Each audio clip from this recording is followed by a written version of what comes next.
யாவது கம்பனை சபையில வச்சு அவமானப்படுத்தணும்னு சபையை கூட்டி வச்சு கம்பனை வர சொல்றாங்க. கம்பன் போறாரு.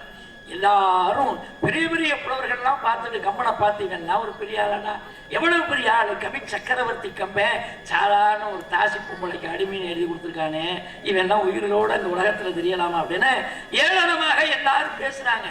ஒரு உள்ளக்கு எல்லாத்தையும் கேட்டுக்கிட்டே போனாரு.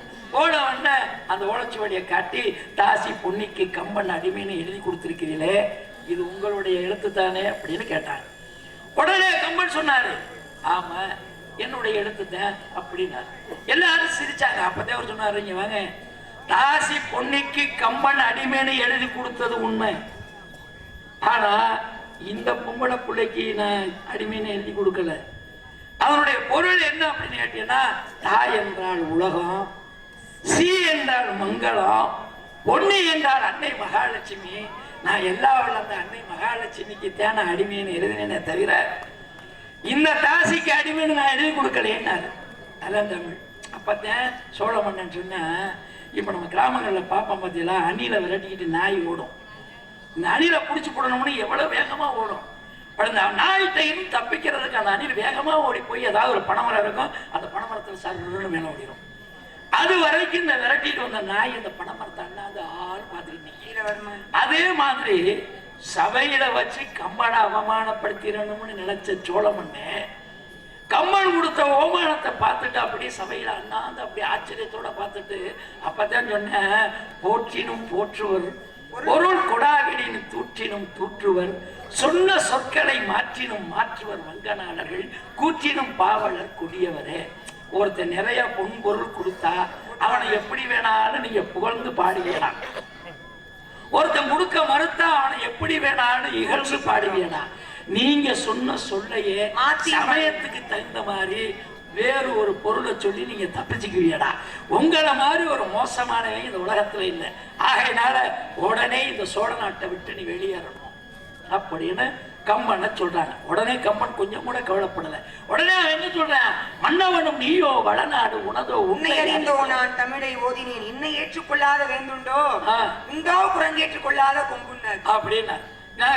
மன்னவனும் நீயோ வடநாடு உனதோ உன்னை அறிந்தோ தமிழை ஓதினேன், என்னை ஏற்றுக்கொள்ளாத வேந்துண்டோ உண்டோ குரங்கேற்றுக்கொள்ளாத கொம்பு. போயா நீ ஒருத்தன் தானா மன்னே, நீ இருக்கதான் நாடா, ஏன்னா எங்க வேணாலும் கற்றவனுக்கு சிறப்புடா அப்படின்னு மீண்டும் மேலதாளத்தோடு நீ வந்து கூப்பிட்டால் ஒழிய இனிமே இந்த சோழ நாட்டுக்கு நான் வரமாட்டேன்டான்ட்டு சேர நாட்டுக்கு போனார். சேர நாட்டுல இந்த மாதிரி ஒரு கிராமத்து வழியா போறாரு. பசிக்குது, பசி வந்துருச்சு. அப்போ ஒரு கிழவி என்ன சொல்றானா, தம்பிங்க வா, எனக்கு இந்த ஆட்டுக்குட்டி அடைக்கிற ஒரு தொழுவத்துக்கு ஒரு செவர் வைக்கணும், இந்த மண் செவர் வச்சு கொடு, செவர் வச்சு கொடுத்தீங்கன்னா உனக்கு குருணி நெல்லு தரேன்டான்றான். எவ்வளவு பெரிய ஆளு கம்பன். ஆனா அவர் என்ன பண்றாரு, இந்த குருணி நெல்லை வாங்குறதுக்காக போய் மண்ணை குழைச்சி செவர் வைக்கிறாரு. செவரை வச்சுக்கிட்டு போய் அந்த குருணி நெல்லு கேட்டு போவார். அந்த அம்மா சொல்லுவா, இங்க வா, நீ வச்ச செவரை நான் பார்த்துட்டு தாண்டா கொடுப்பேன் அப்படின்ட்டு அங்கிருந்து கூட்டிட்டு வந்து பாப்பா செவரு கீழே விழுந்து கிடக்கும். அவர் சொல்லுவாரு, ஏண்டா கீழே விழுந்த செவத்துக்கு எப்படா குழி கொடுக்க முடியும் அப்படின்னு. திரும்ப அவரோட பசி கொடுமை மீண்டும் அந்த மண்ணை பூரா சேர்த்து திரும்ப செவரை வச்சு முடிப்பார். வச்சு முடிப்பார் பாருங்க, திரும்ப சாய போகும். அப்பதான் பாடுவாரு, மற்கொண்ட திரும்ப நம்ம மயிலுக்கு ஏதோ ஆபத்து வரப்போதே அப்படின்னு கலைமகளை நினைச்சு பாடுனா, கலைமகளே கொட்டி கிழங்கு விற்கிறவளா கலைவாணியே வந்திருக்கானா எந்த அளவுக்கு கவி சக்கரவர்த்தின்னு பாருங்க. அவ்வளவு பெரிய கம்மனுக்கு அப்படிப்பட்ட ஒரு நிலைமை ஏற்பட்டுச்சு. அதனால எவ்வளவு தமிழ் புலமையில வந்து எதை வேணாலும் எப்படி வேணாலும் மாத்தி பேசலாம். ஆனா எந்த இடத்துல பேசினா நீங்க சொன்ன மாதிரி நண்பர்களை வந்து நண்பர்களை எப்படி தேர்ந்தெடுக்கணும் அப்படின்னா, தேரான் தெளிவும் தெளிந்தான் கண் ஐயுறவும் தீரா இருமை தரும். ஒரு நண்பனை தேர்ந்தெடுக்கிறதுக்கு முன்னாடி அந்த நண்பனை பத்தி ஒரு முறைக்கு பல முறை நல்லா பரிசோதனை பண்ணி பார்த்துக்க. அவன் நல்ல நண்பனாக நீ ஏற்றுக்கொண்ட பிறகு எந்த ஒரு காலகட்டத்திலையும் அந்த நண்பன் மீது சந்தேகப்படாது. சந்தேகப்பட்ட அந்த நட்புக்கு அர்த்தம் இல்லாம போயிடும் அப்படின்னு வாங்க. அந்த வகையில நான் தேடி வந்தமா நீங்க தான் இருக்கு. உங்களுடைய பேச்சு இந்த இடத்துல எப்படி இருக்கு அப்படின்னு பார்த்தோம்னா, ஆடி காத்து அம்மி பறக்குது, அம்மா பொண்ணு சவுடால் அடிக்குது, நடக்காது இங்கே நடக்காது, உங்க நட்டபடி வேலையெல்லாம் ஜெயிக்காது. ஆடி காத்துல அம்மி பறக்குது,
வார்த்தையை மாற்றி அமைச்சிருவாங்க. இந்த உலகத்திலேயே ஒப்பாரியை இனிமையா கேட்கறது மாதிரி பாடிய ஒரே உழவர் யாருன்னா கம்பர் மட்டும்தான். நீங்களே அதுக்கு சொல்லுவீங்கன்னு கேள்விப்பட்டிருக்கேன்னு நினைக்கிறேன். மண்டோதரி ராவணேஸ்வரன் இறந்த பிறகு அவனை மடியில வச்சு அழும்பொழுது அந்த ஒப்பாரியே கவியாக பாடிய பெருமை யாரை சேர்ந்தா கம்பரை மட்டும்தான். எப்படி வெள்ளெருக்கும் ஜடமுடியும் வெற்படுத்த திருமேனி மேலும் கீழும் எல்லிருக்கும் இடமின்றி உயிர் இருக்கும் இடம் நாடி இழைத்தவாரோ கல்லிருக்கும் மலர் கூந்தல் ஜானகியை மனச்சிறையில் கறந்த காதல் உள்ளிருக்கும் என கருதி உடல் புகுந்து தடவியதோ ஒருவன் நாளி. இந்த உலகத்துல ஒருத்தவங்க ஒரு பூவை விரும்புவாங்க. ஆனா இந்த உலகத்திலே வெள்ளெருக்கும் பூவை விரும்புற ஒரே தெய்வம் யாருன்னா சிவன் மட்டும்தான். வெள்ளெருக்கும் சடமுடியன், அந்த வெள்ளெருக்கத்தை அணிந்த சடமுடியன் வெறுப்பு எடுத்த வெறுப்புனா அவருக்கு கைலாய மலையது பேர்த்தெடுத்த தோல் வலிமை பொருந்தி அந்த ராவணேஸ்வரனை மேலும் கீழும் எல்லிருக்கும் இடமின்றி. இன்னைக்கு பூலோகத்துல வழக்கு கூட்டம் அதிகமா இருந்துச்சுன்னா என்ன சொல்லுவான்? எள்ளு போட்டா எள்ளு எடுக்க முடியாது, அவ்வளவு கூட்டணும். இருக்கக்கூடிய ரொம்ப சிறிய தானியம் எள்ளு. அந்த எல்லிருக்கும் இடமின்றி உடம்புல எள்ளு இருக்கிற கூட இடம்ல அப்படி சல்லடையா துளைச்சிருச்சான். எது? ராமருடைய பானம். இது ஏன்னு கேட்டா கல்லிருக்கும் மலர் கூந்தல். கல்லுனா தேனு. எல்லா பூவிலையும் தேனை தேனி எடுத்துட்டு போயிடும். ஆனா சீதை ஜானகியுடைய தலையில இருந்த பூல மட்டும் எப்படி இருந்துச்சான்? பூவோடு சேர்ந்து தேனும் இருந்துச்சான். ஆனா கல்லிருக்கும் மலர் கூந்தல் ஜானகி மனச்சிறையில் கறந்த காதல். அப்பேற்பட்ட ஜானகிய, அதாவது சீதைய ராவணேஸ்வரை காதலிக்கிறான் பாருங்க. அந்த காதல் அவன் உடம்புல எங்க இருக்கு அப்படின்றத தேடி துளவி அப்படியே உடம்பு முழுல அப்படியே என்ன பண்ணிச்சான்? நீ சல்லடையா துளைச்சி எங்க இருக்கு அப்படின்னு தேடி வெளியில என்னாச்சான்? கடைசியில அவருடைய கைக்கியா வந்துருச்சான் ராமருடைய பானம். இது என்ன அர்த்தம் பாருங்க, எவ்வளவு அழகா சொல்லியிருக்காரு. சீதையினுடைய காதல் எங்க இருக்குன்னு தன்னுடைய கணவன் தேடி வந்ததாக பானத்துக்கு சிறப்பு கொடுத்திருக்காரு. அடுத்த கதை என்ன? முக்கோடி வாழ்நாளும் முயன்றுடையோ பிறந்தவமும் முதல்வன் முன்னாடில் எக்கோடி எவராலும் விளப்படா என கொடுத்த வரமும் ஏனை திக்கோடு சிறு கலந்த புய வழியும் தின்று மார்பில் புக்கோடி உயிர் பருகி புறம் போயிச்சு ராகவன் தன் புனிதவாய். பாருங்க எப்படி முக்கோடி வாழ்ந்தார், 3 கோடி ஆண்டுகாலம் வாழக்கூடிய அளவுக்கு பிரம்மண்ட வர வாங்கியவனா ராவன். அப்ப ராமணேஸ்வரன் அப்பேற்பட்டாவே அழிஞ்சு போறதுக்கு காரணம் என்ன? ஆசை, காமம். ஆண்களை விட பெண்களுக்கு நிறைய புத்திசாலித்தனம் உள்ளவங்க. அப்பருடைய அரண்மனையில என்ன ஆகுது? அவருடைய அமைச்சர் யாருன்னா பீர்பால். அப்பர் என்ன பண்றாரு? நாட்டு நல்ல அழகா செழிப்பா அரசாண்டு வர்றாரு. அரசாண்டு வரும்போது மக்கள்கிட்ட என்ன பேச்சு எழும்புது? என்னதான் இருந்தாலும் மன்னன் அரசாண்டாலும் இந்த அமைச்சர் புத்திமதி சொன்னாதானே ஆள முடியும். இந்த அமைச்சருக்கு என்ன ஒரு அறிவு அப்படின்னு மன்னனை விட்டுவிட்டு அமைச்சரே எல்லாரும் போட்டுறாங்க.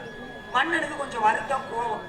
என்னடா அது செய்யறவன் செய்ய திருப்பத்தூர் அந்த எண்ணம் கட்டுறது மாதிரி இந்த இடத்துல மன்னவனா இருக்கிற நான் இந்த நாட்டு அரசாக என்னமோ அமைச்சரையே புகழ்ந்து பேசுற இந்த உலகம் அப்படின்னு அமைச்சருக்கு எப்படியாவது இந்த வேலையாது ஏதாவது பண்ணணும்னு இவர் யோசிக்கிறார். இப்பதான் பார்த்தாரு அமைச்சர் எப்பொழுதும் போல வந்து மாலை நேரம் மன்னா நான் வீட்டுக்கு போறேன் சென்று காலையில் வருகிறேன்னு திரும்ப போனார். அப்பதான் அமைச்சரை கூப்பிட்டாரு மன்னர். ஏப்பா நீ இந்த உலக நாடே உன்னைய பெருமையா பேசுது, அது உண்மை அப்படின்னா நான் உனக்கு சொல்லுவேன், அதுக்கு நீ கண்டுபிடிச்சிட்டு வரணும். அப்படி கண்டுபிடிச்சிட்டு வந்தேன்னா மட்டும்தான் உன்னை விட்டுதான் உனக்கு பரிசு கொடுப்பேன், இல்லைன்னா உனக்கு தண்டனைனாரு. என்னன்னு கேட்டார். வேற ஒண்ணும் இல்ல, நீ நாளைக்கு காலையில இங்க வரும்போது பால் கறந்து கொண்டு வரணும். எதுல இருந்து? காளமாட்டுல இருந்து பால் கறந்து கொண்டு வந்தாரு. யோசிக்கிறாரு, காளமாட்டுல இருந்து எப்படி பால் கறக்கிறது? நீ காளமாட்டுல இருந்து பால் கறக்கலன்னு வச்சுக்கவேன் உனக்கு காலைல சிறை தண்டனைன்னாரு. அவர் பார்த்தா ரொம்ப வருத்தத்தோட வீட்டுக்குள்ள போனாரு. போன உடனே மனைவி பார்த்தா வாங்கன்னு சந்தோஷமா வரவேற்பு கொடுத்த செம்பு தண்ணி எடுத்து. இப்ப எல்லாம் கொண்டாடி புரிஞ்ச வீட்டுக்குள்ள போனோடனே அம்புட்டு மரியாதை. வாங்க அப்படி உட்காருங்கன்னு முதல்ல சொன்னாங்க. வா வந்துட்டியான்னு அவ்வளவு மரியாதை. பாருங்க இது போகட்டும். ஒரு வீட்டுல என்னன்னா திருட்டு நடந்துகிட்டே இருந்துச்சான். இந்த அம்மா என்ன பண்ணுச்சு, தொலைக்காட்சி டிவியை பார்த்துட்டே உட்காந்துருச்சு. அது என்னென்ன தூக்குனேன், பீரலை தூக்குனேன். மாநகர் விட்டு இங்கு வந்தேன், சொற்கொண்ட பாவின் சுவை அறிவார் அங்கு இல்லை.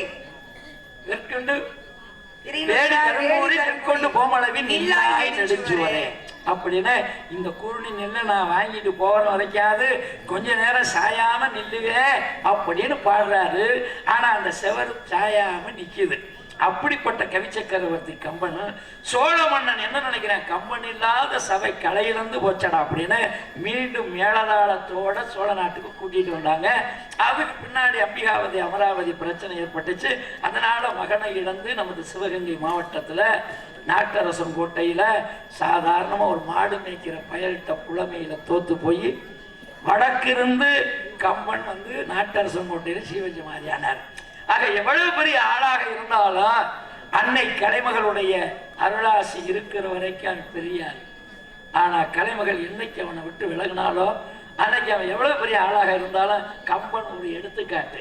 இதுதான் உண்மை. ஏன்னா இட்டகடி நோவை எடுத்தகடி கொப்பளிக்க மட்டில் கொண்டு முழங்க செய்ய அப்படின்னு மயம் பாடிடுவான். ஆஹா பாடிட்டானே. வெட்டிய தூக்குனா இருக்கிற எல்லாத்தையும் தூக்குனே அது வரைக்கும் டிவியை பார்த்துட்டே வந்துருச்சு. கடைசியா வந்து டிவியை தூக்குனால அப்பதான் இந்த அம்மா போமே வந்துச்சு. அது வரைக்கும் என்ன பண்றானே தெரியல. அந்த அளவுக்கு கவனம் தான் எங்க இருக்கு, டிவில இருக்கு. பாத்துக்கோங்க. அப்படியெல்லாம் பெண்கள் இருக்கும்போது இந்த அம்மா வாங்கன்னு வரவேற்பு கொடுத்து முகம் வாடி இருக்க புருஷனுக்கு ஏடு கேட்டுச்சு. அப்புறம் அவர் சொன்னாரு, அம்மா ஏன் அதை கேட்கிற, மன்னர் காலையில காளமாட்டுல இருந்து நான் பால் கறந்து கொண்டு வரணுமா, இல்லைன்னா நீ சிறை சேதம் பண்ணிடுவாரான்னு. அப்பதான் கொண்டாட்டி பார்த்தா இவ்வளவுதானா, இதுக்கு போய் நீங்க கலங்கலாமா? எவ்வளவு பெரிய விஷயத்த சொல்லியிருக்காரு. இந்த அம்மா எப்படி சொல்லுது பாருங்க. சில பேர வீட்டுக்குள்ள போனோம்னு சாதாரண விஷயம் புருஷன் சொல்லுவேன், இந்த அம்மா பயம் கொடுத்ததுலயே அவனுக்கு பயம் வந்துடும். என்னது அப்படியா அப்படின்னு ஆச்சரியமா கிட்ட என்ன புருஷன் என்ன பண்ணுவேன். அப்ப போனோன்னு இவர் சொன்ன இந்த அம்மா போச்சு இவ்வளவுதானா, நான் பாத்துக்கிறேன் நீங்க பேசாம இருங்க அப்படி. இந்த அம்மா என்ன பண்ணுச்சு, மறுபடியும் மறுநாள் காலையில இந்த அம்மா போச்சு இவரை எதுக்க வச்சுட்டு என்ன பண்ணுச்சு, ஒரு மூடை நிறைய துணி அள்ளிட்டு கொண்டு போய் இந்த மன்னனுடைய அரண்மனை இருக்கு பாருங்க, இந்த அரண்மனைக்கு பின்புறத்துல இருக்கிற குளத்துல உட்காந்து துணி துவச்சுக்கிருந்துச்சு. மன்னர் அப்படியே வெளியில அந்த புறத்த பக்கமா நடந்து வரும்போது ஜன்னல் வழியா பார்த்தார். அவரே ஏற்கனவே யோசனை என்ன, இன்னும் அமைச்சர் வரலையே, அவர் எப்படி மாட்டிக்கிறாரு, காலமாட்டுல பால் கறக்க முடியாதுல அப்படின்னு யோசிச்சுக்கிட்டே வந்தாரு. அமைச்சர் கொண்டாட்டி இருந்துச்சு. வெளியில போய் கேட்டாரு, ஏம்மா இங்க வந்து துணி துவைக்கிறீங்களே, உன் புருஷன் எங்கன்னு கேட்டாரு. அதான் அந்த அம்மா சொல்லிச்சு, வேற ஒண்ணும் இல்ல, நேத்து மாலை உங்க அரண்மனையிலிருந்து வீட்டுக்கு வந்தாருல, நேத்து இரவு பிள்ளை பத்து கிடக்குறாரு, அவரு பிள்ளை பத்து கிடக்குறதுனால அவர் துணியில நான் துவச்சுக்கிட்டு இருக்கேன்னு இந்த அம்மா. சரியா சார், ஏமா ஆமா எப்படி பிள்ளை பார்க்க முடியும்னு கேட்டார். இது நல்லா இருக்குல்ல, உங்க கதையில காளமாடு பால் கறக்கும் போது எங்க வீட்டுல எங்க வீட்டுக்கார பிள்ளை பார்க்க மாட்டாருன்னு. அப்பதான் மன்னருக்கே புத்தி வந்துச்சான். பாருங்க, புத்திசாலி பெண்களும் கணவனை காப்பாற்றுறது மாதிரி இந்த உலகத்துல இருக்கான். ஆக அப்படி ஒரு புத்தியோட உங்களை நான் சொல்லி அனுப்புறேன், இங்க இருந்து கிளம்பணும்னு. ஆக நல்லா சொன்னாங்க, ஆவதும் பெண்ணால் அடிவதும் பெண்ணால். இப்படி அர்த்தம் என்ன தெரியுமா, ஒரு குடும்பம் நல்ல குடும்பமா ஆகுறதும் பெண்ணாலதான். அந்த குடும்பத்துல கணவனுக்கு ஏற்படக்கூடிய இடர்கள் எல்லாம் அழிவதும் பெண்ணாலதான். இப்ப எல்லாமே யாருக்கிட்ட இருக்கு, பெண்ணுகிட்ட தான் இருக்கு அப்படின்னாங்க. ஆனா அன்றைய காலத்துல ஒரு ஜோதிடர் ஒருத்தர் இருந்தாரு. வேற எப்படி அப்படின்னா, எல்லாருடைய ஜாதகத்தையும் இவர் கணிச்சு சொன்னாரு. ஆனா இவருக்கு குழந்தை கிடையாது. வெகு நாட்களுக்கு பிறகு ஒரு குழந்தை வந்துச்சு. இந்த குழந்தையுடைய ஜாதகத்தை எடுத்து கணிச்சாரு. இந்த குழந்தையுடைய ஜாதகம் எப்படி இருக்கு, அது பெண் பிள்ளை. பெண் பிள்ளைக்கு பாக்கியவதின்னு பேரு வச்சாரு. ஆனா ஜாதகம் எப்படி இருக்கு, இந்த பெண்ணை யாரு கல்யாணம் பண்ண போறானோ கல்யாணம் பண்றவன் அன்று இரவு சாந்தி முகூர்த்தத்தை அப்ப அந்த பெண்ணோட கூட தான் செத்து போயிருவேன். இதுதான் ஜாதகம். சரி, உண்மைய சொல்லி ஊர்ல மாப்பிள்ள தேடுறாரு.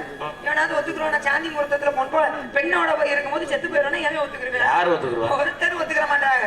அப்பதான் ஒருவன் மரணத்தை வென்றவன் ஒருத்தன் வந்தா எப்பயும் சாகு வர போது ஒரு பெண்ணுக்கு வாழ்க்கை கொடுத்துட்டு செத்து போவோம்னு வந்து கல்யாணம் முடிச்சுக்கிட்டேன். 2 பேருக்கும் கல்யாணம் ஆயிடுச்சு. காலையில கல்யாணம் ஆகுது, மாலை நேரம் வருது, இரவு வரப்போகுது. எனக்கு பயமே இல்லை. இந்த மாலை வந்தோன்னு என்ன ஆகுது, காலைல இருந்து புது மாப்பிள்ள இல்லையா, நிறைய பதார்த்தம்லாம் சாப்பிட்டு சாப்பிட்டு வயிறு ஒரு மாதிரி கலக்க ஆரம்பிச்சிருச்சு. இப்பதான் கொண்டாடிட்டு அம்மா இரு, இந்த மாதிரி வெளியே போயிட்டு வந்துடுறேன் அப்படின்னு வெளியே போய் இப்படி காட்டு பக்கமா போய் மலம் கழிச்சுட்டு இப்படி வரும்போது என்ன பண்றேன், ஒரு குளக்கரையில போய் காலை அலம்புறதுக்காக போறேன். காலை எடுத்து குளத்துக்குள்ள வச்சேன். இல்ல குளத்துக்குள்ள இருந்த ஒரு முதல்ல அவன் காலை பிடிச்சிக்கிடுச்சு. பாத்துச்சு முதல்ல, நான் உனக்கு சாப்பிட போறேன்னுச்சு. இப்பதான் அவன் சொன்னா, இங்க வா, நான் இன்றுதான் எனக்கு திருமணம் ஆச்சு, என்னுடைய மனைவியை தனியாக விட்டுட்டு வந்திருக்கேன். நான் இறந்துட்டு அவளுக்கு ஆதரவு கிடையாது. அதனால எப்படியாவது நான் அவன் சொல்றதை கேளு, நான் வீட்டுல போய் என் பொண்டாட்டிட்ட சொல்லிட்டு இங்க வர்றேன். முதல்ல நம்புமா? ஏப்பா உன் பேச நான் எப்படி நம்புறது? நான் கேட்கிற மாதிரி நீ சத்தியம் பண்ணி கூட நான் போறேன்னு சொல்லிச்சு. முதல்ல போயிட்டு வா அப்படின்னா. ஆக என்ன சத்தியம்னு கேட்டாங்க. வேற ஒண்ணும் கிடையாது. பூலோகத்துல யாரெல்லாம் இருட்டுல உட்காந்து சாப்பிடுறாங்களோ, இன்னைக்கு பாத்தீங்கன்னா விளக்கு எரிஞ்சுக்கிட்டே இருக்கும். அந்த காலத்துலலாம் இருட்டுல உட்காந்து சாப்பிட்டா எங்க அம்மா வீட்டுல சின்ன பிள்ளைல என்ன சொல்லுவா தெரியுமா, விளக்கு அணைஞ்சா சாப்பிடாத, கூட பேயும் சேர்ந்து சாப்பிடுறது. இப்படியா போய் சொல்லுவாரு பச்சை பிள்ளைகிட்ட. ஆக விளக்கு அணைஞ்சா சாப்பிடக்கூடாதான். அப்படி சாப்பிட்டோம் அப்படின்னா நரகலோகத்துல தண்டனை கிடைக்குமா. அதான் முதல்ல பாத்துச்சு, யாரெல்லாம் இந்த உலகத்துல விளக்கு எரியும் பொழுது விளக்கு அணைஞ்சும் இருட்டுல உட்காந்து சாப்பிடுறாங்களோ அவங்களுக்கு நரகலோகத்துல தண்டனை கிடைக்கும். அந்த தண்டனை நீ என்னைய பார்க்க இங்க வரல, சொன்ன சொல்படி உனக்கு அந்த தண்டனை கிடைக்கும் சத்தியம் பண்ணுன. அது எவ்வளவு பெரிய விஷயத்த யோசிச்சிருக்கணும். என் பார்த்தேன் நரகலோகத்துல கிடைக்கிற தண்டனை நான் உன்னைய பார்க்க வரலைன்னா எனக்கு கிடைக்கட்டும்னு சத்தியம் பண்ணிட்டு போயிட்டேன். வீட்டுல போய் கொண்டாடிட்டு எல்லா விஷயத்தையும் சொன்னேன். சொல்லி முடிச்சோன்னு எனக்கு கிளம்பிட்டு என் மனைவிக்கு ஒரே வருத்தம். எல்லாரும் என் ஜாதகம் சரியில்லை, இரவுதான் கணவன் இறந்துருவான்னு சொன்னாங்க. ஆனா இப்பதே என் கணவன் உயிர் போக போதே அப்படின்னு புத்திசாலித்தனத்தை பயன்படுத்தி அந்த பெண்ணு என்ன பண்ணுனா, ஒரு விளக்க கையில எடுத்தா, ஒரு முறத்தை எடுத்துக்கிட்டா, சொலக எடுத்துக்கிட்டு இவன் பின்னாடியே போனா அவனுக்கு தெரியாம போன உடனே இவன் நேரா குளக்கரைக்கு போயிட்டேன். குளக்கரைக்கு போய் சொன்ன சொல்படி முதலை கிட்ட காலை கொடுக்குறேன், சாப்பிட்டுக்க அப்படின்னு. அந்த நேரம் அந்த பெண்ணு என்ன பண்ணா தெரியுமா, கையில இருக்கக்கூடிய விளக்கு அந்த சொலக எடுத்துட்டா என்ன ஆகும், விளக்கு வெளிச்சத்தை கொடுக்க ஆரம்பிச்சிடும். அப்ப விளக்கை ஏத்திட்டா, விளக்கு வெளிச்சத்தை கொடுத்தோன்னு என்ன பண்ணிட்டா, இந்த முதல்ல அவன் காலை பிடிச்சி சாப்பிட போன இடத்துல விளக்கு அணைச்சுட்டா. அந்த முதல்ல சொன்னது என்ன, ஏற்கனவே இருட்டுல யாரெல்லாம் சாப்பிடுறாங்களோ அவங்களுக்கு நரகலோக தண்டனை. அப்ப இது இப்ப விளக்கு அணைஞ்ச வரை இருட்டுல சாப்பிட்டா இதுக்கு என்ன கிடைக்கும், நரகலோக தண்டனை கிடைக்கும் இல்லையா. அதனால தன்னுடைய புத்திசாலி தண்டனை பயன்படுத்தி என்ன பண்ணினா, சாந்தி முகூர்த்த தப்ப போக போற உயிரை முன்ன கூட்டியே காப்பாற்றினாலும் பெண்ணு. ஆக அது மட்டுமா, அந்த ஹரிச்சந்திரன் என்னடா பண்றதுன்னு விழிச்சுட்டு இருக்க நேரத்துல என்ன பண்ணினா, சந்திரமதி தன்னையும் தன்னுடைய பிள்ளையும் விற்று கணவனை காப்பாத்தினா. ஆக அப்படி உலகத்துல பெண்கள் எல்லாம் என்ன யமனோடு போராடி என்ன பண்ணினா, தன்னுடைய கணவனுடைய உயிரையே புத்திசாலித்தனத்தால் மீட்டு கொண்டு வந்தாங்க சாவித்ரி. ஆக சூரியனையும் மறைச்சு வச்சாங்க நலாயினி. இப்படி கற்பு மிகுந்த பெண்களும் புத்திசாலித்தனமான பெண்கள் இந்த உலகத்துல வாழ்ந்து மறைஞ்சிட்டு போன அந்த புண்ணிய பூமி. ஆக அப்பேற்பட்ட பெண்களாக நானும் வாழணும்னு நினைக்கிறேன். அதனால உங்களுக்கு இடம் செல்லாம இங்க இருந்து அனுப்பி வைக்கிறேன். பாட்டு பாடுறாரா, இவர் தான் பாடுவாரா. காட்டு வீருக்கு வேட்டைக்கு வந்துச்சான், காட கோழியே கண்ணாட கட்டிச்சான்.